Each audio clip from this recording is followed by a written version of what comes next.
Hey friends, welcome back to Artists of the Way. I'm Jon. I'm Nate. And we are your hosts. And today, yes, we're talking about comedy. Last week, 2 weeks ago, we the debated episode about that you tragedy. cried in. Yeah. Tragic Because episode. you were like, why? Why would Jon win this argument? It's so sad. Why are my favorite podcasters fighting? So sad. Well, this week I'm going to argue that comedy's of the devil. Are we going to debate? No, I wasn't planning on it. I think that's an even more untenable argument. Yeah. Ooh. I would do it as just a fun little bit. Maybe for the first 2 minutes. Yeah. Of the main topic, I'll do it as a fun bit, and I'll give it a good try. Yeah. And you will watch me crash and burn and fail horribly. I hope I do not lose. That would be so bad for me. I would be almost impressed. Like, wow, good job. Look, how about you do the best job you can, and I'll do the worst job I can. And we'll see what happens. Maybe I'll still win. Did I hit record on the cameras? I think I did. Let me just double check. Yeah, I did. That one anyway, on mine. We just took so long after I hit record. I forgot about it. Anyways, I don't know if I'll edit that out or not. So if I didn't, that's a fun peek behind the scenes for you guys. First, This is what it's like. this is what it's like being in this room with me after a long work day when Nate and I are chatting. You're here too, and it's great. Nate! You're not. Sorry. That'd be nice. Nate loves to keep that fourth wall intact. I'm like Deadpool, and he's like Wolverine. He's just like, shut up. They're not here, Jon. You gotta accept it. No, I refuse. Nate, Yes. what have you consumed this week? No. We were not in sync at all. You're like, oh no, he's nom-nomming. I have to say consume I again gotta hurry first. up and scarf this thing down. Well, we didn't say consume together, and then I felt bad that I was leaving you out of the consume 1, part. 2, 3. Consume. Nom, nom, nom. nom. All right. I did an extra nom. Nom. What have you Good. been considering? Oh, we're off to a great start. Hey, it's about comedy. Yep. It's gonna be great. This is what comedy is. Hopefully you find this charming and fun and are laughing and aren't just sitting there just like aggressively tapping your table like this. Just I like, thought that's tapping the next 15 seconds. or doing that.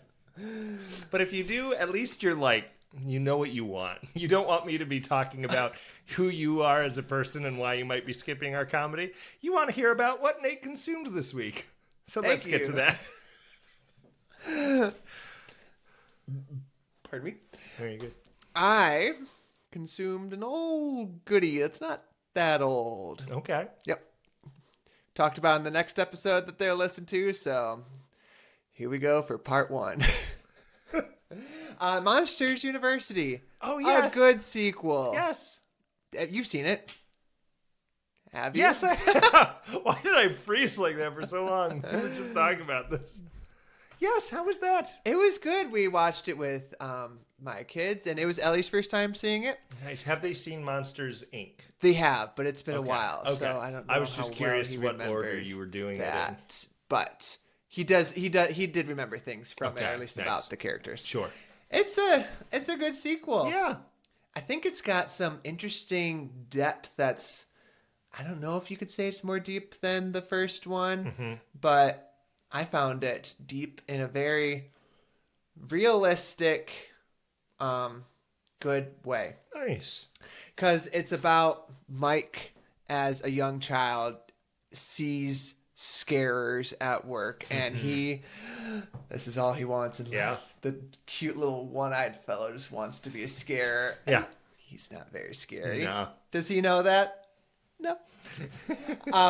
And so he goes to Monsters University, where you learn how to be a scarer. That's where they all went. And he ends up getting thrown out of the scare program because Sad. not scary enough. But there's a loophole that he creates that if him and his sorority wins this great scarer multi level competition, Hunger Games-esque sort of thing, that they get to go back in the scare program. Okay. And along the way, he meets Sully, and are they friends? No, not at first. Classic. But classic Sully v. Mike Dawn of scarers. Yeah. But it's really cool because he just tries so hard and he believes in himself so much that he can be a great scarer. And he's wrong. Yeah. And I love just that little shift from our usual like Disney movie thing. But along the way, you see like his true skill is like bringing out greatness out of other people. Yeah. And that's just a lovely message. Whereas you have Sully, who he can be great at it without even trying. And he gets thrown out of the program too because he doesn't try. Yeah. But it's like a realistic thing that there are people that are just good at things without having to try hard. And there are people who want it so bad and try so hard and they just can't get there. It's just not their thing. But that doesn't mean that they don't have greatness in them. And we see that very naturally come out of Mike. And it's just like such a great lead into like Monsters, Inc. that we see like the faults and the good parts of these characters and how like, oh, I can see how this became this later. Yeah.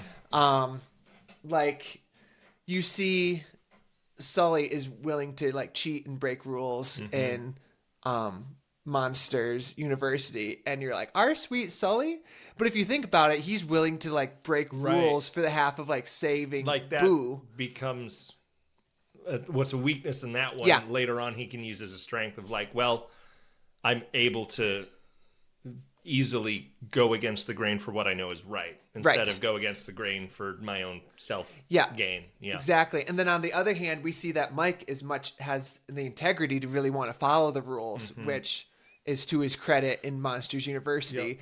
But then that's kind of a fault a little bit in Monsters Inc. when he's much more reluctant to. Yeah. There. And so it's just that is interesting. Great 2-movie boom boom. Yeah. Great. Nice. Cool. What have you consumed?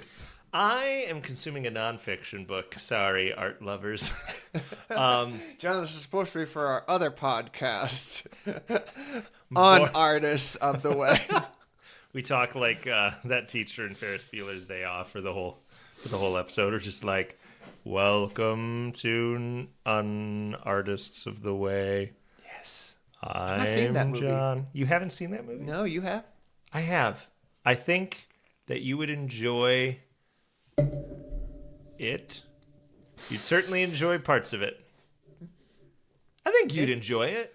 Yeah, I'm trying to like remember the holistic picture of it. Yeah. I think you would enjoy it. Yeah. Yeah. Cool. That's not what I consumed, I was like, though, can I because that's secretly fiction. get his consumed to be about Ferris Bueller's Day Off, a fictional film?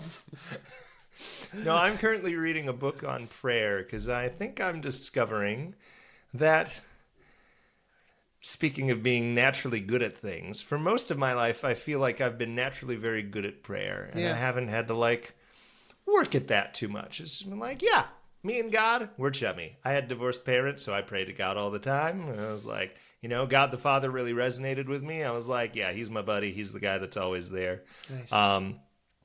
You know, I could sit and listen to God all day, and I used to say, and I think that this was pretty naive of me as a little man, that like, you know, anytime that I like go out and I'm like, Lord, I just need you to like tell me something or give me something, I get something. I'm like, wow, you privileged little twerp. Good for you. That must be fun. Enjoy that while it lasts. God knew what you needed then. Yes, he absolutely and how did. to grow you now. And he knew what I needed now.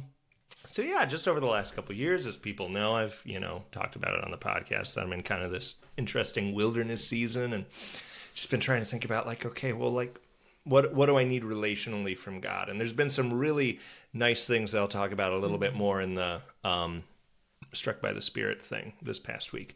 But one of the realizations is like, I don't know if I like really know how to pray as like a discipline. Like I have the Book of Common Prayer, and that has in a lot of ways been a lifeline for me in my prayer life of like, well, this is a structure that's very theologically rich and intertwines scripture, a lot of scripture, mostly scripture, with a little bit of like ancient church wisdom and different things to aid me in prayer, and that's been very helpful in this season, I think. And now I feel like God's kind of nudging me to say, okay, this can still be a good practice and habit, but a prayer life is richer, and so let's lead you back into that with me being a little bit more knowledgeable about what I'm doing. It's like that. I feel like business people or academics or somebody talks about like the competency curve, where it's like, oh, can I remember how it goes? It's like, if you're Mike and you think, I mean, well, if you're Sully, it's kind of like I think I'm competent at this, but I'm not, is the first stage, and then I realize I'm not competent in this. They have pithy names and I don't remember them. And so then it's like, great, I know that I'm not competent, and that's the second stage. Oh, it's like consciously and unconsciously. Wow. Unconsciously incompetent, consciously incompetent, unconsciously competent, consciously competent. I feel like I've been unconsciously competent in prayer previously, and then I slipped into unconsciously incompetent. And now I feel like God's like, let's get you consciously competent. So that's been interesting. So I've been reading a book. I want to read a few more books on prayer this year, but the one that I started with was called Praying Like Monks by Tyler Staton. He's a pastor from Portland. I heard him on a couple podcasts that I listened to. And I was like, I like what this guy's saying. I'm going to see if he has books. He has a book on prayer. Let's listen to it. So that's just been kind of a nice little balm and just giving me some nice practices of things just to like go back to some of the basics with prayer of just like, hey, when you find time in your day, you can pray about just the littlest thing, and that's okay. fine. And hey, practice just sitting in prayer quietly and not saying anything, but just saying, Lord, I'm here, and listening. And then today's chapter was unpacking the Our Father and some of the like uniqueness of that prayer in its time and in our time. Cool. Yeah, so it's kind of like ground I've covered before, so I would think I had a checkbox on it. But of course, as I've mostly learned at this point, that the checkboxes don't exist. You know, you can never really check like, something off. Reload that page and wait, I thought that should have been saved. My answers, the checkboxes, the radio dials. I'm going to call customer service. I got that call so many times at Edgy Staff. Like, I completed this entire tutorial and now it's gone. And I'm like, sorry, I don't know what to tell you. Just click through it as fast as you can while you're folding laundry. I would say that like all the time. I'd be like, put something on TV, have it on in the background, click through. So, but yeah, so that's been nice. I'm still reading the fantasy book, and I feel like there's something I watched recently, but I don't remember. Probably always watching something. Maybe I'm just watching YouTube. That's entirely possible. There's some good things I've on watched YouTube. 45-minute to 2-hour like retrospectives on video games, but I don't think that will interest most of our audience. So we'll stick with the prayer book. And they're like, yes, in retrospect, this was a good video game. They just say that for 2 hours. In retrospect. I do think this is a complete tangent. If you want, you can skip 30 seconds. I do find those interesting, though, because it's... Bravo to whoever did that.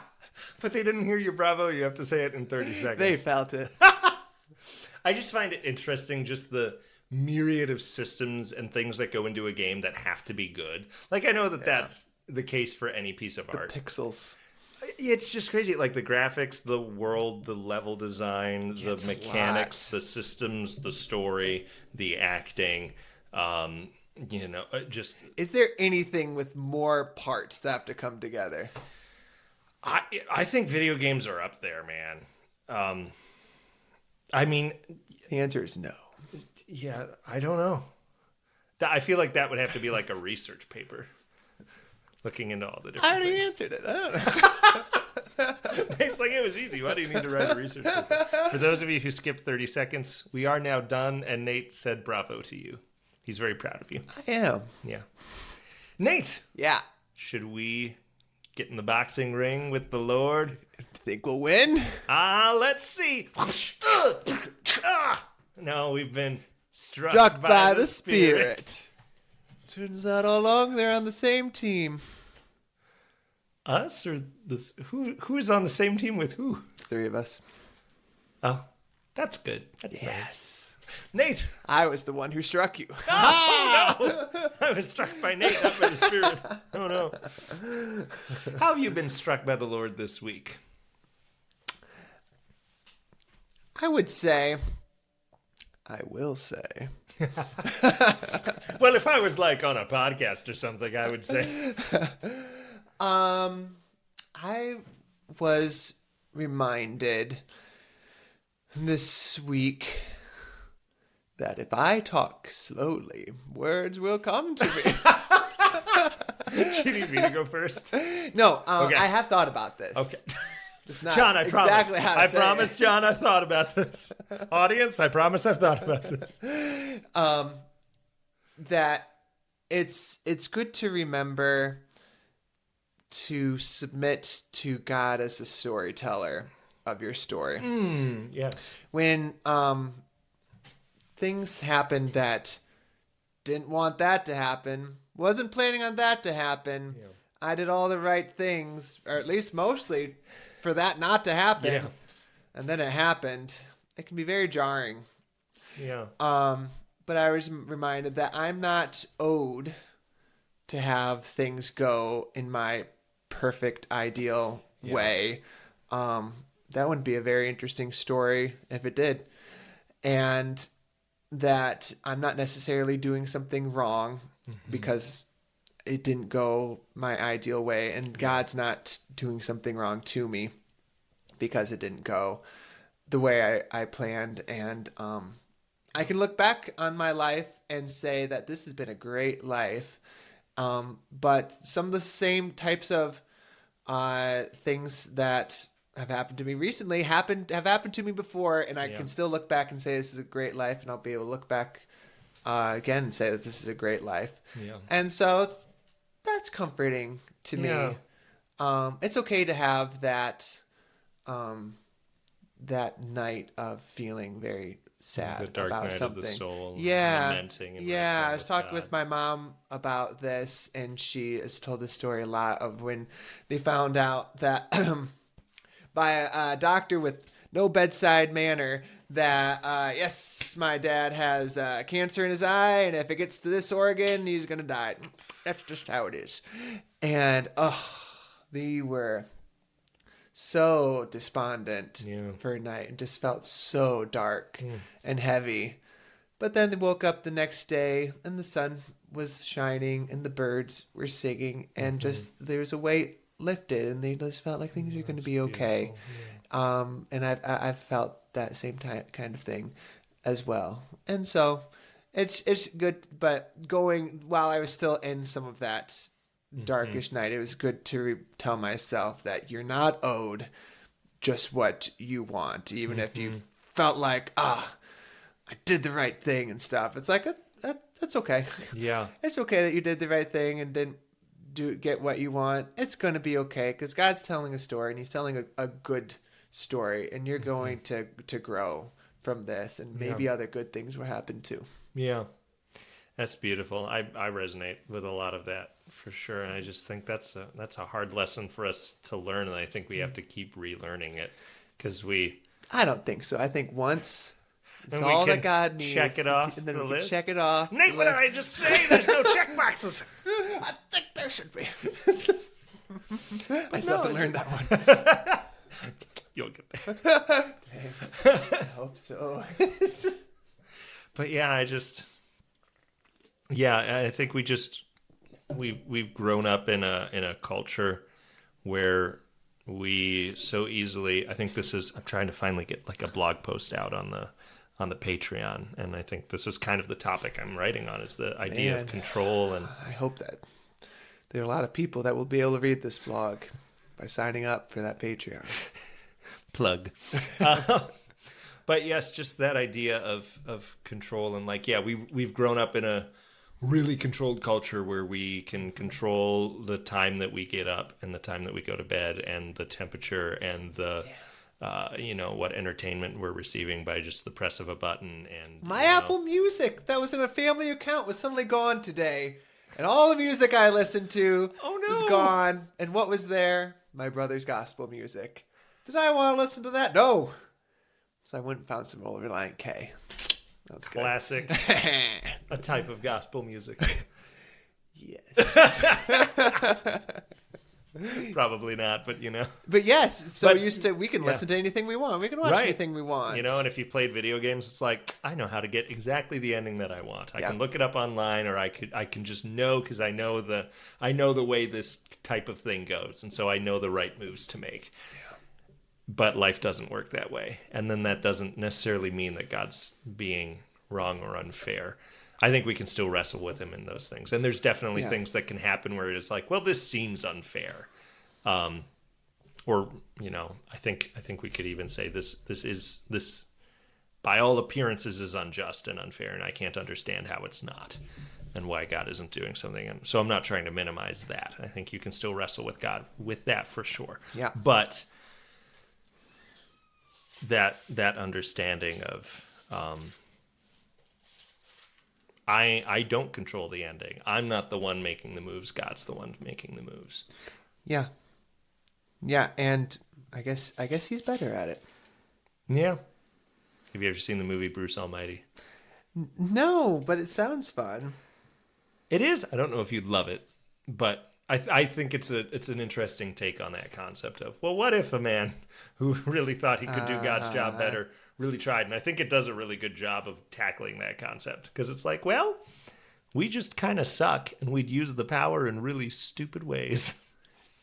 Yeah, that's humbling. I'm trying to find a verse that recently talked about this to me. You're good. I'm spinning.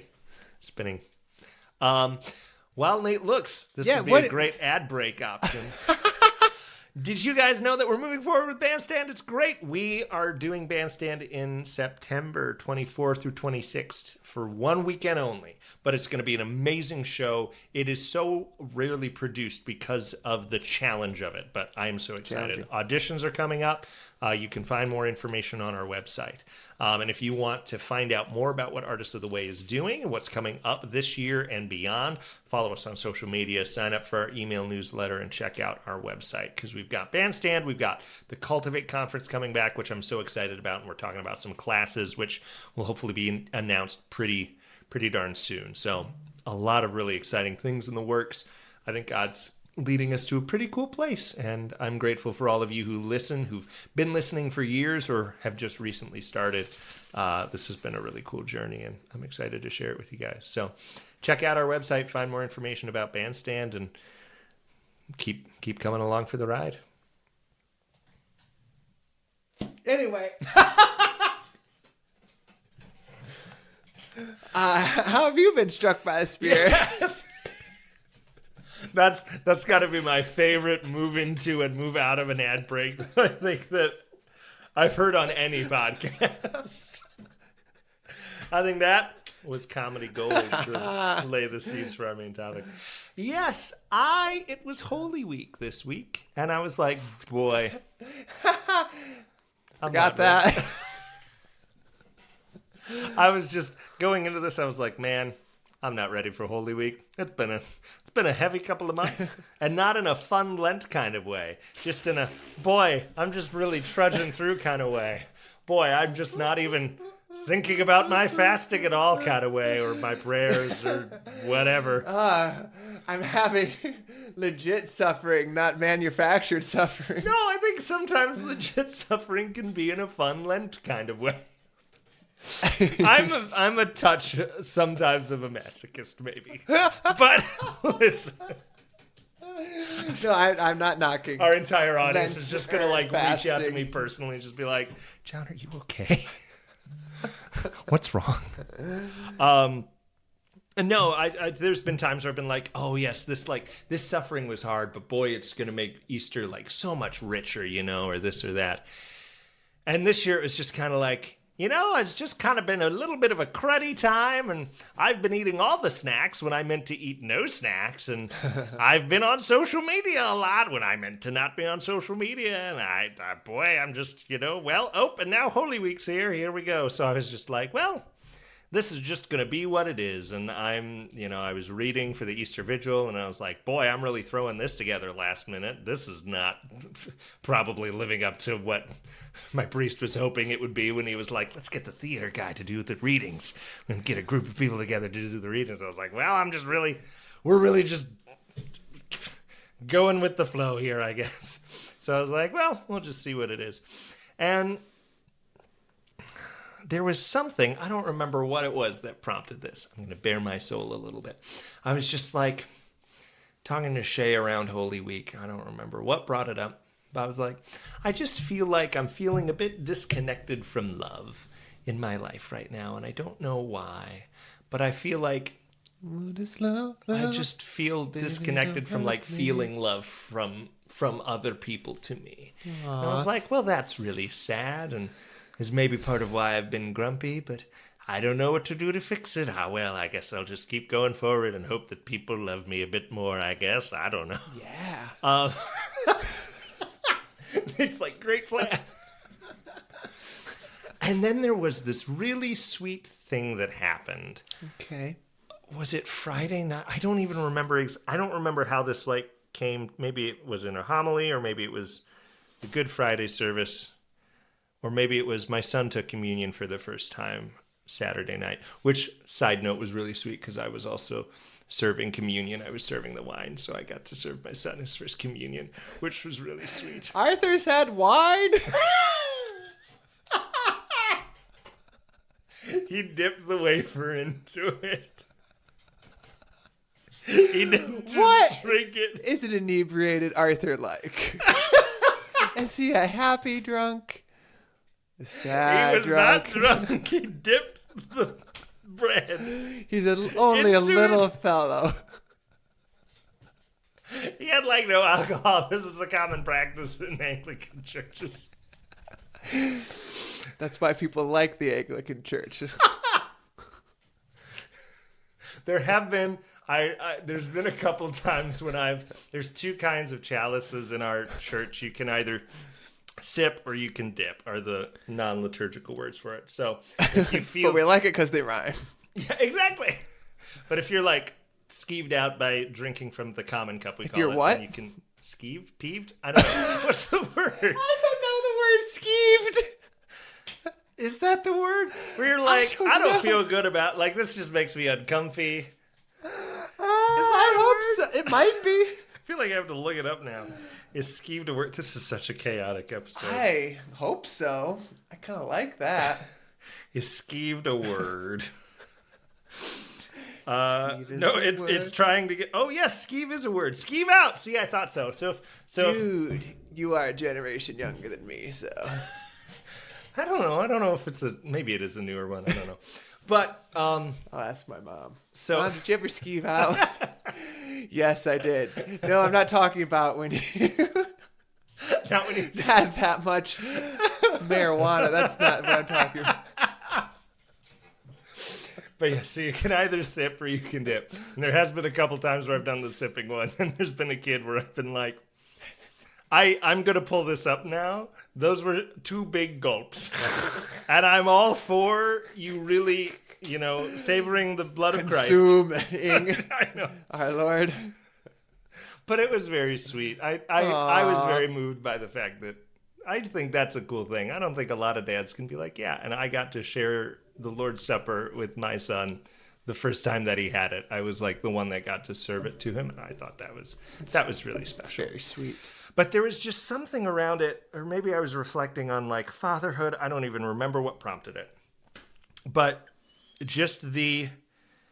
just started reflecting on the Eucharist, and I don't know if I've talked about it in a minute. So for those who don't know, my theology of it would be a real presence one in which Christ is really present in the bread and the wine. Like, that is him in some weird spiritual sense, but it's not in a transubstantiation sense. Yeah. But I believe when he says, unless you eat my flesh and drink my blood, you have no part in me, that then when he institutes the Lord's Supper, he literally means, this is a part of me that I am giving to you in some mysterious sacramental way that I'm not going to explain. But I am. Because I said it's mysterious. Because, come on, guys. Just enjoy my cool mystery. Stop trying to make an explanation for it. It's just cool. I mean, I have the explanation for it. But I'm not going to give it to you. But that is just such a crazy idea to me. So I was just sitting there thinking about, because it's become a rote thing, because we do it every Sunday. And so I was just sitting there and thinking about it. And like, what the insane love of God that he continues to give himself to us all the time. Like it was once for all on the cross, but in the Christian life, God continues to pour out himself to us. And for me, seeing that sacramentally in the Eucharist as this sign of what God is constantly doing, but a very tangible one that I believe he's sacramentally present in.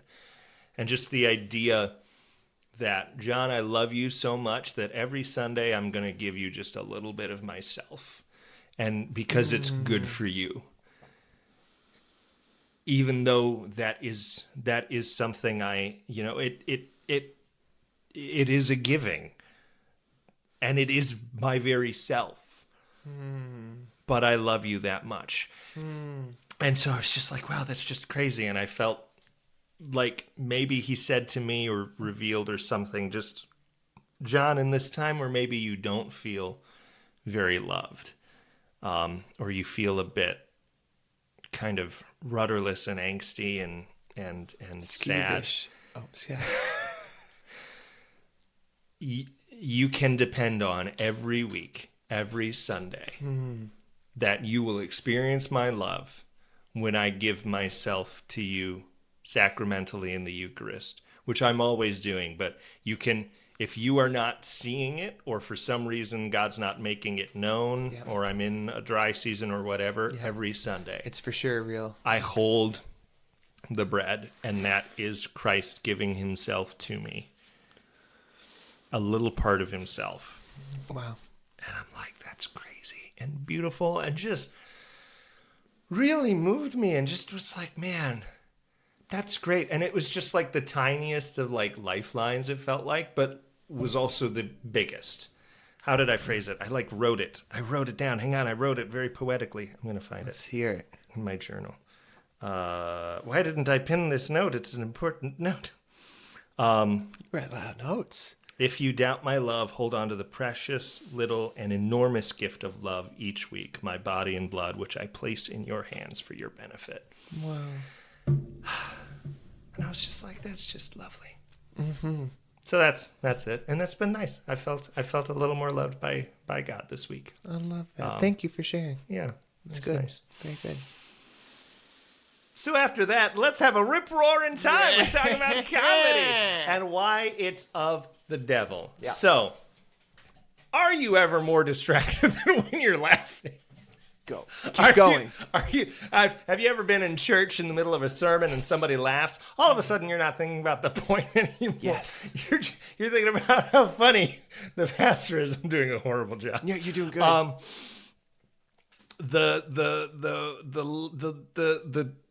don't know. I got no. I had a slight point developing. It's an awful point, but it's developing. I have to conjure it from myself. The least funny part of you. I'm angry. I'm not funny.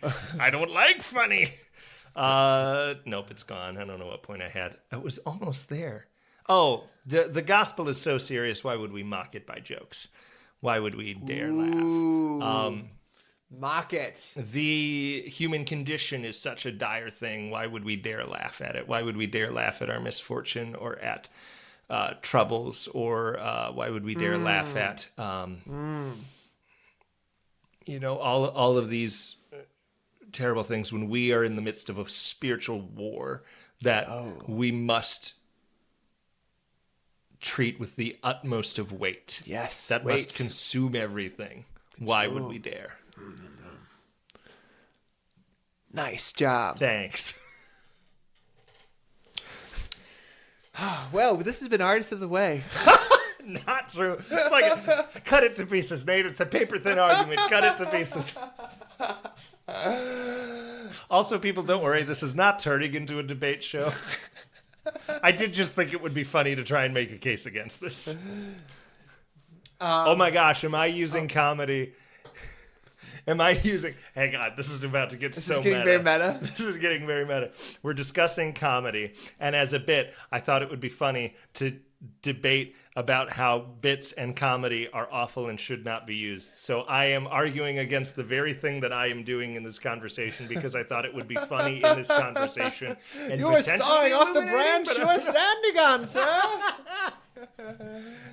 Anyways, Well, in the words of Gilbert Keith Chesterton, who's that? the angels can take themselves. I was quoting this wrong. Here we go again. In the words of Godfrey Kenneth Chesterton, the angels can Why fly. did he change his name to a fake name? I already said the other one. But I messed up. In the words of Jeffrey Kendall Chesterton, the angels can fly because they take themselves lightly. That's such a great quote. I mean, oh, what a horrible point. But yes, joy is an unmistakably good thing. And does the devil want us to have joy? I doubt it. No.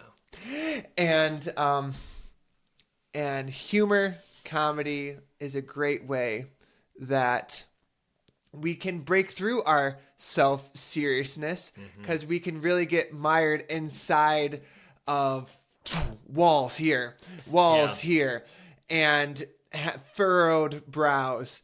And comedy has a way of being like, but isn't this kind of a good life we're living here, even though it's bad? Like, isn't it? I mean, it's not bad. Even though bad things happen, it's a sign that. But the end isn't bad.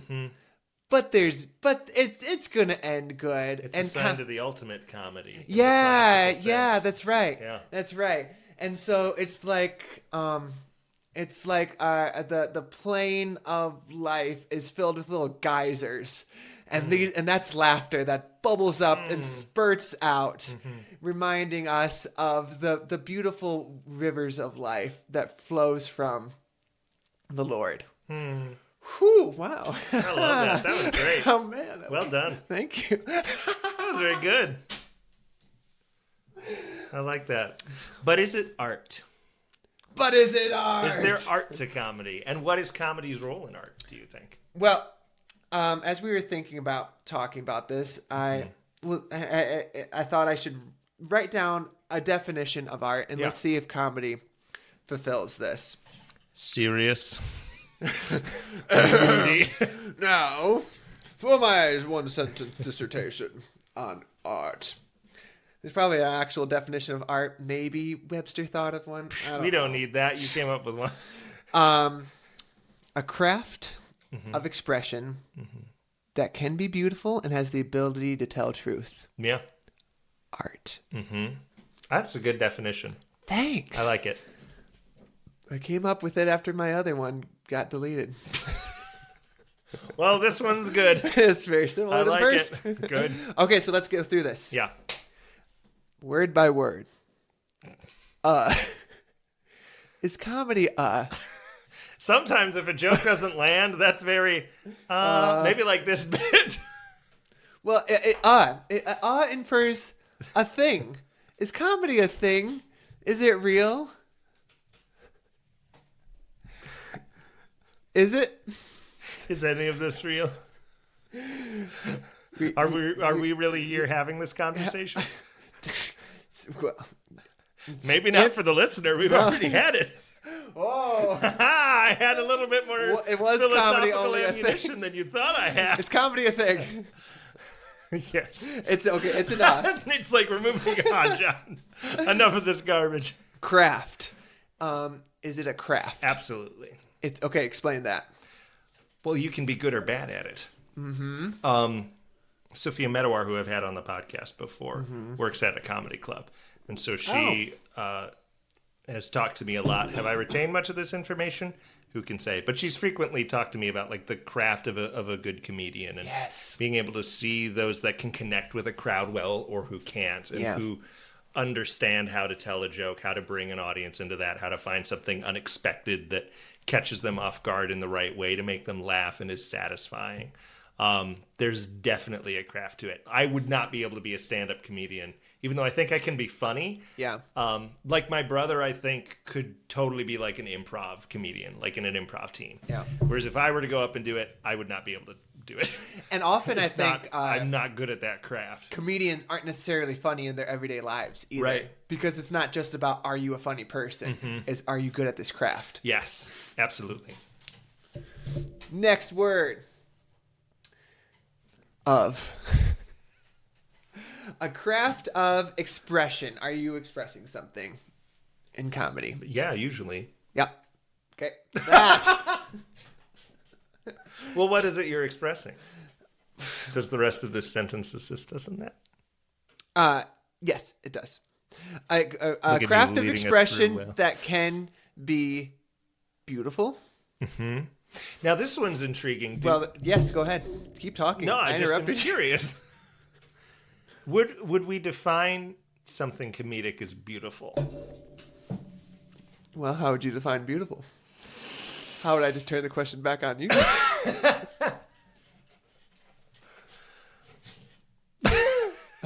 For those who are wondering why we're laughing, the light went out.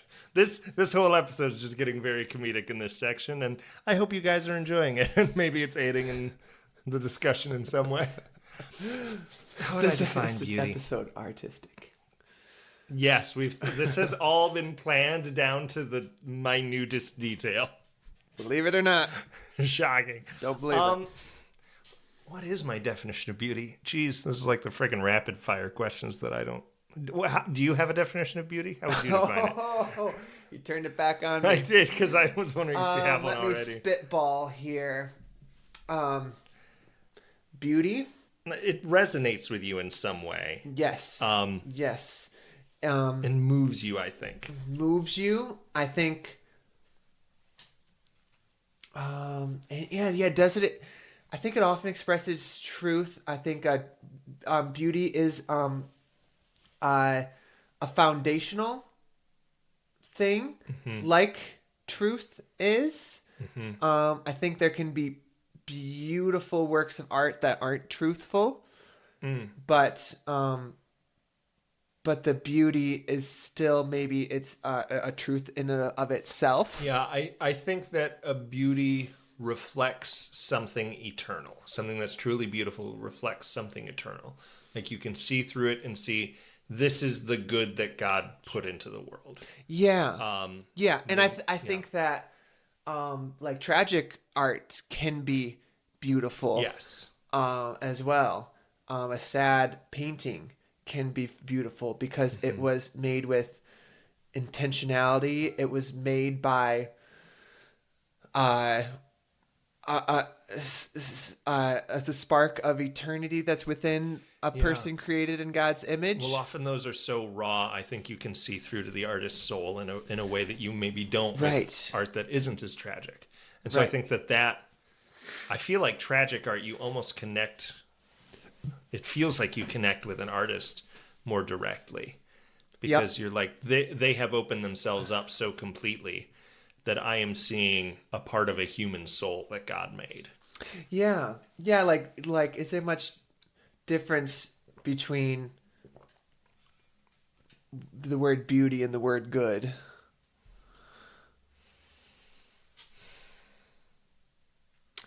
I would say that beauty is a good. Beauty is a good. Yeah.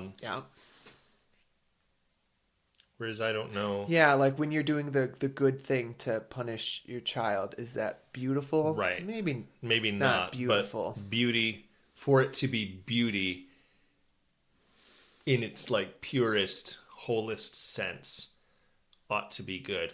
Did Hamlet talk about? I feel like Hamlet talked about this. Take a drink. I don't remember the line now, so I don't know. I'm not going to go any further down. But I'm just like, I'm saying these words, and I'm like, have I talked about this before? With words more eloquent than my own? I feel like maybe I have. Yeah, but bringing it back in, like, can comedy be Comedy beautiful? be beautiful.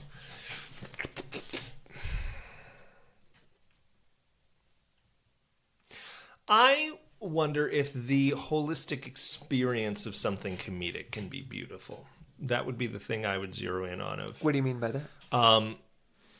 I think there's something beautiful in joy shared amongst a group of people. Huh? Yeah.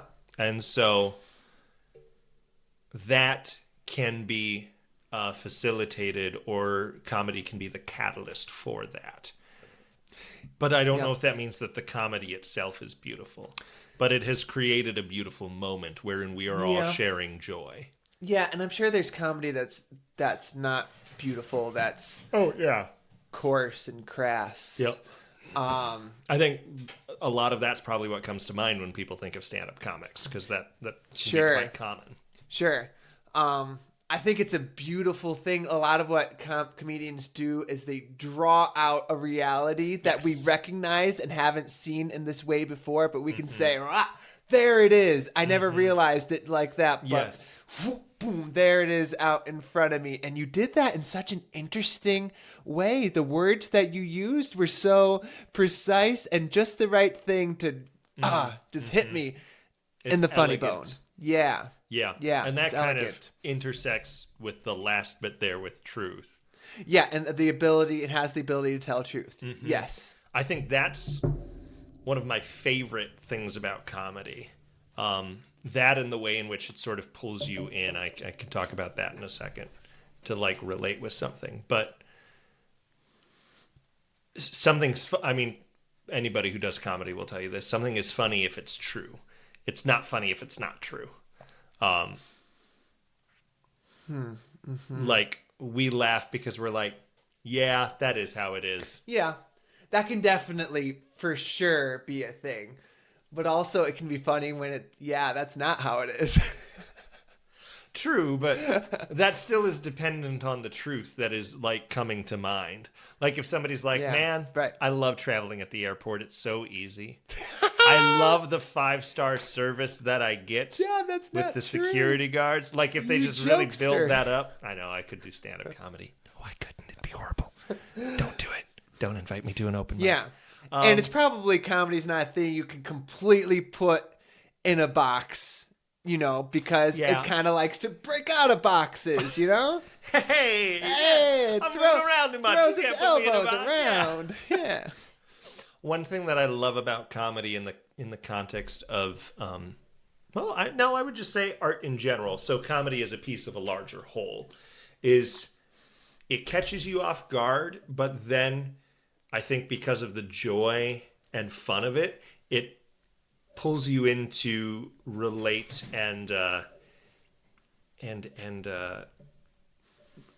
enjoy, I suppose, the presence of the art more, whether it be characters in a story, which is the one I think of the most, or a painting. Like it may just catch you off guard and you laugh and be like, what is this painting or photograph? It's so silly. Like I think of some of those like really weird but kind of hilarious celebrity photos, like the one with Willem Dafoe where like his legs are spread way out and he's just like leaned over in a weird way, but then he's just got a very completely blank face and you're like, Willem, what are you doing? And it makes you look a bit deeper and follow back in with it. But for me with story, like I love the 1-2 punch of like really comedic with really dramatic. Yeah. The first show I directed, Over the River and Through the Woods, is just hilarious. It's maybe the funniest script I've ever read. I'm Italian, so that's part of it because it's an Italian family, so I'm reading it and I'm like, yeah, this is definitely how it is. at my, every family event with my grandma or my dad. But also then it just hits you with some really heavy, sad stuff. Yeah. And it hits so much harder because you've just had so much joy and like love. I think comedy, when it's done well, can inspire love. Yeah, and I think it reflects real life. Mm-hmm. I think like art that is realistic and is just like straight drama isn't actually very realistic because people make comedy be in their life. Yep. They make funny things happen, and it's just more realistic when that happens. That's why like Lord of the Rings feels like a truer thing, because you have these little geysers that come up in the desert, you know. And it's fun because I think people will talk about these like, oh, really great grounded or serious, stories, and they will just think about the dark moments in those. Like they'll think about just the heaviness in Lord of the Rings. Or one of my favorites is the Dark Knight trilogy. Right. Because you don't think about that trilogy for its funny moments. Yeah. But there's some quippiness in those movies. Yeah, like there's a lot of fun. And on the Dark Knight trilogy. Yeah. And in Lord of the Rings too, but it's understated in the Dark Knight, but there's quips all over the place. People are being snarky and silly, especially Alfred, but they're just like having a silly fun time, making fun of each other. Alfred's like, well, I guess they'll lock me up now that they're going to find out that you're Batman. And he's like, no, I'm going to tell them the whole thing was your idea. It's like, you're just having a silly fun time. Yeah. It's great. Yeah. It just elevates it, like you said. Makes it feel more... Yep. Real. Yeah. Mm-hmm. Yeah. So, John, but is comedy art? No, as I've established at the start, and my opinion hasn't changed, comedy is a tool of the devil that distracts us from the weight of the world. Yes. And don't we sometimes just need a little bit of escapism and distraction from the weight of the world? I thought you were going to say, no, we just need a little bit more focus on the weight of the world. No, I was switching hats. I threw you off guard. No, but I think about Tolkien talking about fantasy and being like, yeah, it is escapism, and that's great. What more would I want as somebody who's in a prison than to escape? Right. What greater thing is there than a bunch of prisoners who are wrongfully imprisoned laughing together and finding joy? It's such a great defiance against the evil defiance of the against world. the darkness. It's Paul and Silas singing in the prison. Laughing because they're out of key. Yeah. He probably was. Yeah, probably. I don't know that I'd be in key after those circumstances.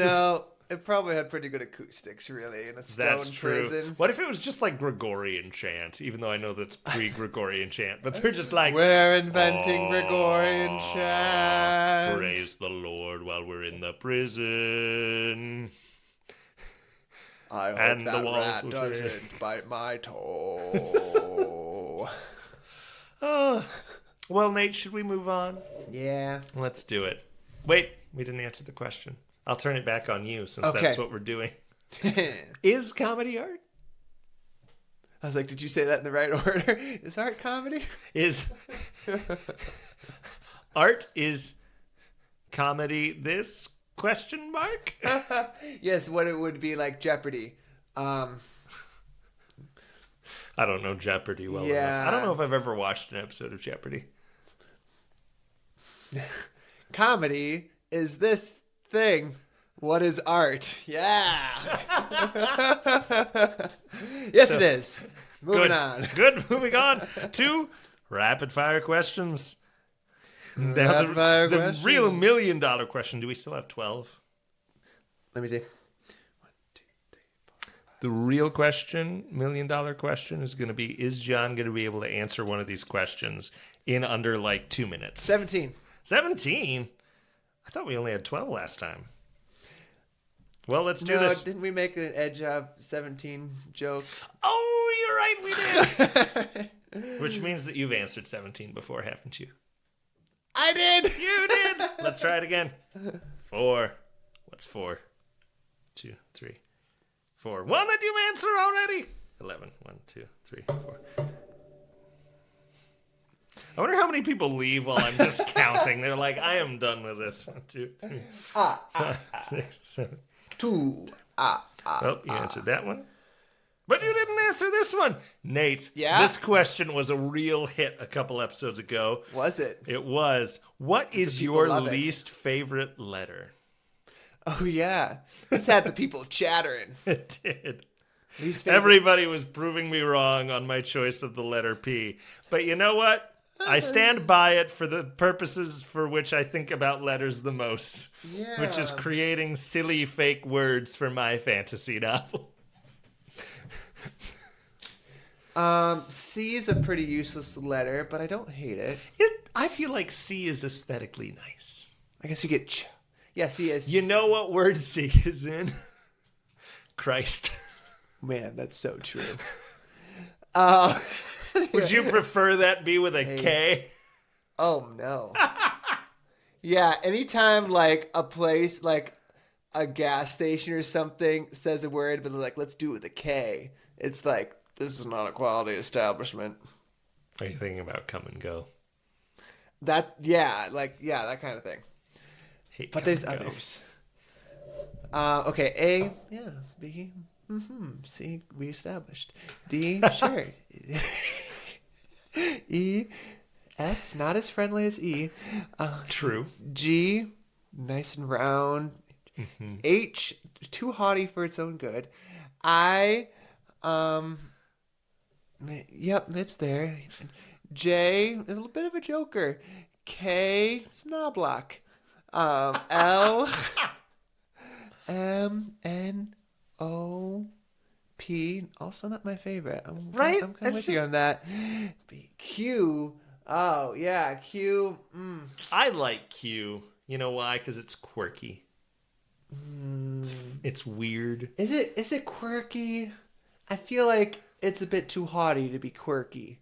It's I like don't find Q I just haughty. show up in words sometimes, and I'm worth more on Scrabble, and I always have my manservant you with me. See, I haven't played Scrabble, so that's not a factor for me. But I feel like Q just knows its lane. It's like I don't need to try too hard, but sometimes I can come in and be the k sound, and you know what? I'm supposed to be here. Do you want unique with a C or a K? You don't. You want it with a Q. That's And true, I'm I not do. like I'm the best about that, but I am just here and I will do my weird thing and I will never make the sound Q. Oh, Because that's not what I'm here how for. do you spell Q? C-U-E. Wow, that's true. I think X probably. Really? And What is it about X that you don't like? It's too harsh. It's too angular. Sure. It's too sharp. Yeah. Yeah. Yeah. No, I think that's a good answer. I guess I don't use X a lot. Maybe I'm nostalgic for it for X-Men. So I'm like, how can you not Yeah. like X? But Yeah, I think I like I think about these things when like coming up with names for my children. right. Yeah. And I'm like, I think about them for silly fantasy names, and Nate's like, I think about them for more meaningful things like my children. yes. No, both so legit. Yeah, so X and Z, not my favorites. Yeah? I like Z. But again, see, I just keep thinking about fantasy words. I'm like, yeah, I wouldn't really use X, would I? But I would use Z because it's sharp and evil. I talked about this already. See, I'm retreading evil. my ground. I'm not down with the evil. But it's I wouldn't think it's name my important- children something evil, John. But I think it's important to have the ability to express and describe something evil accurately. Like what? The bad guys in my fantasy. Say something with a Z. Zebras. I'm really looking forward to your book. All right, next. I don't want to just say gibberish on the podcast. 60. Zulach. That's an evil name. It has both Z and Q in it. Yeah. Zoos are nice. 1, 2. Zoos are nice. 16? That's just second from the last. Yep. All right. We've not answered either of us this. Can I do it within 2 minutes? Let's see. What was your favorite toy as a child, John? I can't do this within 2 minutes. There's multiple. Well, one would be the Captain America who's fallen over there. Come on, man. You're slacking. There's a Captain America action figure from the first Avenger. Really liked that. There's an Optimus Prime. Okay, Transformers are just an amazing toy. I know that Transformers are mostly associated with the Michael Bay movies, but first they were a toy and a cartoon, and as a toy they are brilliant. They are both an action figure and a puzzle, and they are the most engaging puzzles, like physical puzzles, that like I've engaged with, because it's so satisfying, because at the end you get a vehicle or you get a cool robot who can run around and shoot things. So I have, that is amazing, right? Yeah. Over on my desk over there I have an Optimus Prime based on a video game where they're still in space. So he transforms into like a cool sci-fi truck or back into a robot, and he's got a cool gun. And Optimus Prime is also dope because he's just a very gentle leader, but also very strong. There's a great interview by the voice actor. See, me tangenting. But he's talking about when he went to audition and his brother was in the service. I don't remember which branch, but he was talking to his brother and he was like, yes, and I'm auditioning for this great military leader, so like I'm trying to think of this great voice. And his brother paused and he was like, the best leaders are strong enough to be gentle. And so he like went in, and instead of being like, I'm Optimus Prime, leader of the Autobots, and being like really big, he just went, I am Optimus Prime, leader of the Autobots, and just had such just like strong, quiet conviction. I'm like, ah. And then the movies turned him into a murderous psychopath, but you know, it's fine. They do? He's just, his catchphrase in the movies that he's just always saying is, I'll kill you. Sam and I have talked about this ad nauseum, where it's like, ah, yes, in the cartoon, very noble, sensitive leader who cares about people's emotions, and then in the movies, just running around screaming at Decepticons, I'll kill you, and ripping robot faces in half, and just like, well, crazy stuff. So that Optimus Prime is probably my favorite, yeah. But I collect Captain America action figures. I collect Captain America everything, but I had a sizable action figure collection as a child. Yeah. So, did you do like little scenes and stuff with them? yeah, I would have the superheroes fight each other. I have an Angel action figure that's pretty cool. The X-Man Angel, not just Angel generally. Yeah. But he's got wings, and that's really cool. Yeah.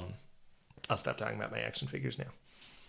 But You want to grab one and show it to the camera? oh, should I? Go for it. Yeah. You're not hooked in. Nate, stall for me. John went across the room.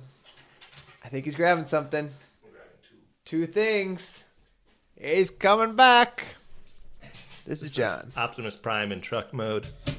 And Truck this is mode. my first Avenger, Captain America. Good guy. Which was like one of the rarer ones. Oh, a pretty cool one I have is Red Skull from the first Avenger action figure line, because he's the second rarest action figure that they produced. Really? With that line. And we just found it randomly in a Walmart. But he's got the Tesseract that he's holding, and it's pretty dope. You don't give up easily, do you? Nope! Ah, such a good movie. Freaking love Captain America. It would be fun to read that script, and I'll be Red Skull, and you be. Did we do Captain that America. in COVID? Were you in some of those like events? I was. I don't know who I was in that were one. you Loki? Because I was we probably did the Loki. Avengers, didn't we? We did Yeah, Captain America yeah. and then the Avengers. Yeah. That was a fun time. One of our board members arranged those. Helen. Oh. Yeah, Nice. fun. Thank you, Helen. Thanks, Helen. Nate! Yeah. We're gonna... Did you just answer number 12? You did. Oh, man. I think. 1, 2, 3, 4, 5, 6. Here we go. Yeah, you did. It was the letter one. 13. Oh, this is interesting. Okay. If you could add a holiday to the calendar, what would it be? My birthday.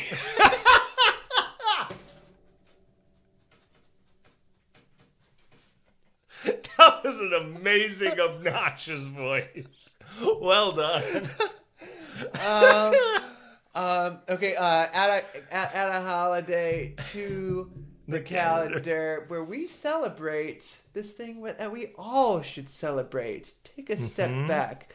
Don't go to work. We're gonna go, and we're gonna celebrate this. It's we already have President's Day that commemorates George Washington, right? Okay, that's good. Independence Day, that would be a good one. It's on the calendar already, Nate. It's a federal holiday.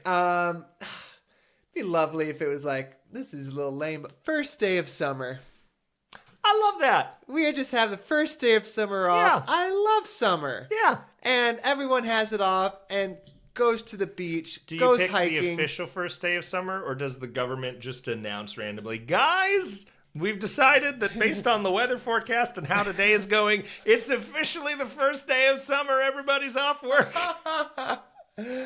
Oh, man. I mean, I think my serious is like, no, you'd have to go with the actual first day of summer, and no matter what the weather is, John. But wouldn't that be great? Like they announce it over the like the tornado alarms go off. Like the government is our principal, who is like, school's closed because of good weather. It's like really dystopian for like 30 seconds. Like a tank driving through. Leave your job because summer's here. And then they like fire confetti out of the tank. We're like hoping, I hope this is the good tank. I hope this doesn't mean fascism. It doesn't. Yeah. I love that. This is the best holiday. I will not be able to top that whenever I answer that question. Nate, what is number 6? Number 6.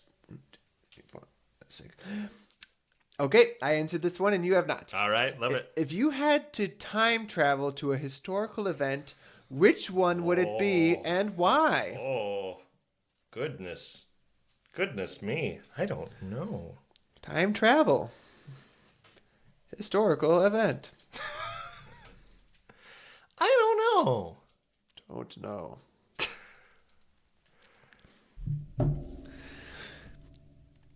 I mean, yeah, most historical events, you know, very bad things happening. I know. But there's some good things that happen. What's the most significant historical event? The crucifixion. Oh, that would be rough. The resurrection! That would be cool, but like, Jesus put me here for a reason. I don't want to go back and be like, hey, I know that you put me in the 21st century, but like, I just wanted to see this, you know? Dude, that's what it'd be wherever you went to answer this question. But I wouldn't have to like face Jesus. Oh, yeah. I'm doing it. He will not see you do this otherwise. It would just be so weird. I feel like I don't know if I could get over the weirdness and just like, that would be pretty awkward. hi. You're just like head in hands watching him come out of the grave. Hi. Because I feel like however you like think of like his divinity and humanity and how they intersected with what he knew or what he didn't know, I think he would know I was from the future. He like, dude, whether he like literally knows what the are you future and knows doing here? specifically me, or is just like, well, somebody that I love is here from the future and God the Father knows exactly what's going on there and hello. You know, like I'm just like that. I feel like that would be too weird for me. Oh, what would I want to see? Martin Luther nailing No. 95 theses. I don't. It'd be pretty boring, probably. Yeah, I really like history, but like The surrender of one of them armies to one of them better armies. okay, so here's the thing about history. What's the thing about history? I'm gonna see the coolest event ever, other than maybe the resurrection. Probably right up there with the resurrection, when we all are resurrected from the dead, and like that's what I want to see. You know, I want to see the city come down. You can. But That's I'm fine. traveling forward. I see it twice. I see myself. No, I mean, no, you can go backwards, see the thing, come back. You still get to see. No, I know. But I'm like, compared to that, all these historical events are ash in my mouth. Ash in my mouth. What about the day Stan Lee came up with Captain America. He didn't come up with Captain America. I don't remember who came up with Captain America. Okay. I don't know. I'm shocked that I'm this disinterested in historical It is kind of hard. events. What about the day There's just so much history. C.S. Lewis gave a great talk? Maybe it would be that. Maybe it just would be like, can I just see like a lecture from like a really great speaker? Yeah. Could I like hear a great preacher preach? Oh, the Sermon on the Mount would be pretty dope. Oh yeah. If I like knew the language. Let's just assume let's assume I automatically know the language and I don't have to learn. You wouldn't have to. You have it memorized practically.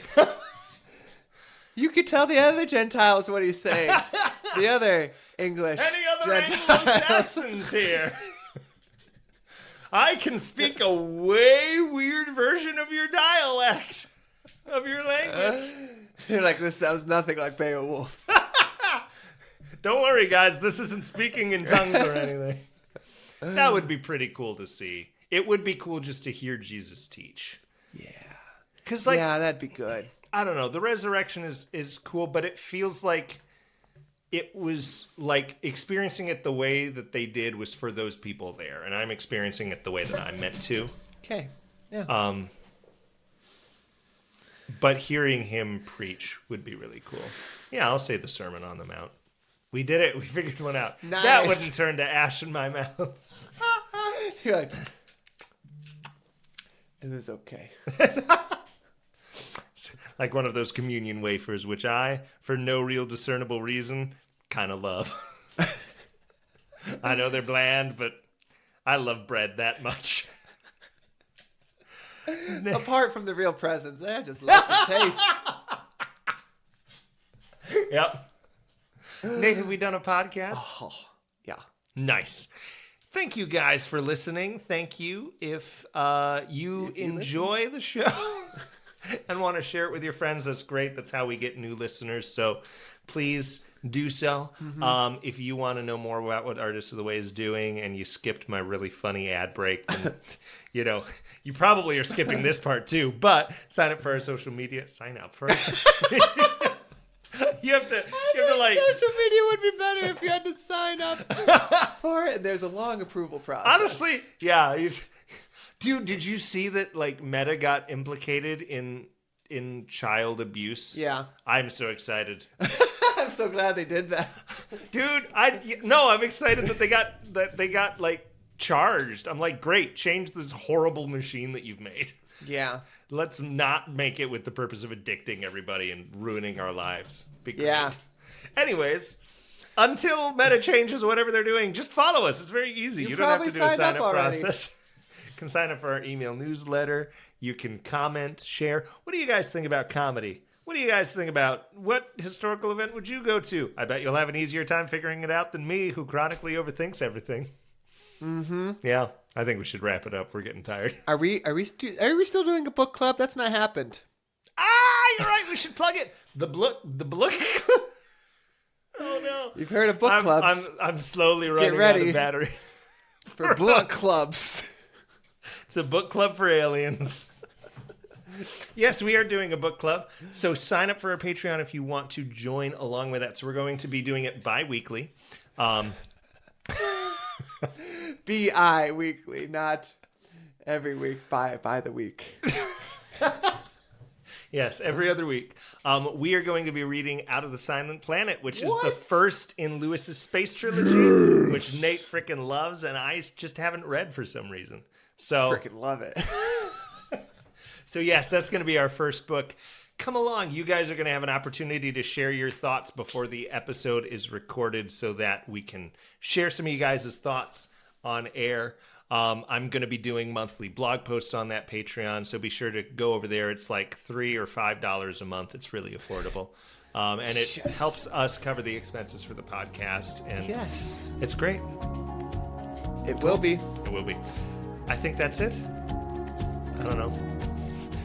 God made you special. And he loves you very much. Bye.